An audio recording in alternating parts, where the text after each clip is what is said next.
السلام علیکم ورحمۃ اللہ وبرکاتہ۔ آج ہمارا مدنی قاعدہ سبق ہے ہمارے پاس حروف مفردات۔ تو سب سے پہلے آپ اس بات کو سمجھیے کہ حروف مفردات کہتے کسے ہیں۔ حروف مفردات حروف تہجی کو کہا جاتا ہے۔ کس کو؟ حروف تہجی کو۔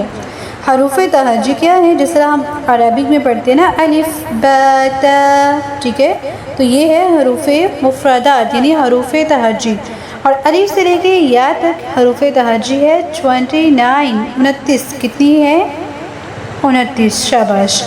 تو حروف مفردات کو تجوید کے رات کے مطابق عربی لب و لہجہ میں ادا کریں گے، ٹھیک ہے، عربی کے لب و لہجہ میں ادا کریں گے۔ جس طرح اردو میں ہم پڑھتے نا بڑیے لگا کر بے تے، اس طرح سے نہیں پڑھنا، الف سے لگا کے پڑھیں گے با تا ثا، ٹھیک ہے، اس طرح سے پڑھیں گے۔ سمجھ آ گئی؟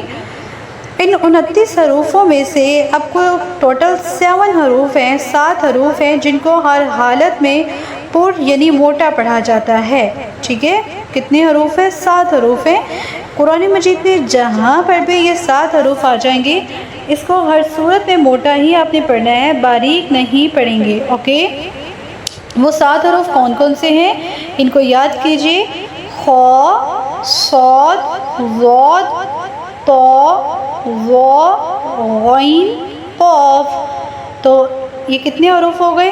7 موٹے حروف۔ ان ٹوٹل پورے قرآن مجید میں موٹے حروف پڑھے جانے والے 7 ہیں، اور ان حروفوں کا جو مجموعہ ہے، جس طرح سے فار ایگزامپل اگر آپ کا نام ہے ختیجہ تو اب آپ کے حروف میں کیا کیا آتا ہے؟ خ آتا ہے، دال آتا ہے، یا آتا ہے، ٹھیک ہے، اس طرح سے آتا ہے نا۔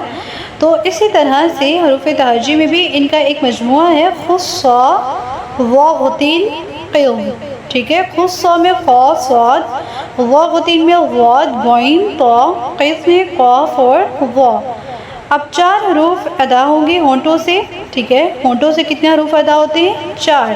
وہ کون کون سے ہیں؟ با، فا، میم، واو، ٹھیک ہے، یہ 4 حروف ہیں جو ہونٹوں سے ادا ہوتے ہیں۔ اب 3 حروف ایسے ہیں جو حروف صفیریہ کہلاتے ہیں، یعنی سیٹی کی ایسی آواز والے۔ پورے قرآن مجید میں جہاں پر بھی یہ حروف آتے ہیں ان میں سیٹی کی آواز آتی ہے۔ وہ کون سے حروف ہیں؟ ز، سین، صاد۔ جب آپ ان کی آوازیں نکالتے ہیں نا تو آپ کو پتہ چلتا ہے کہ سیٹی کی آواز آ رہی ہے، ٹھیک ہے۔ تو اس طرح سے آج کا جو ہمارا لیکچر تھا اس میں ہم نے پڑھا کہ حروف تہجی کیا ہے اور ان میں کون سے حروف کس طرح سے ادائیگی کے لائق ہیں، ٹھیک ہے۔ السلام علیکم ورحمۃ اللہ وبرکاتہ۔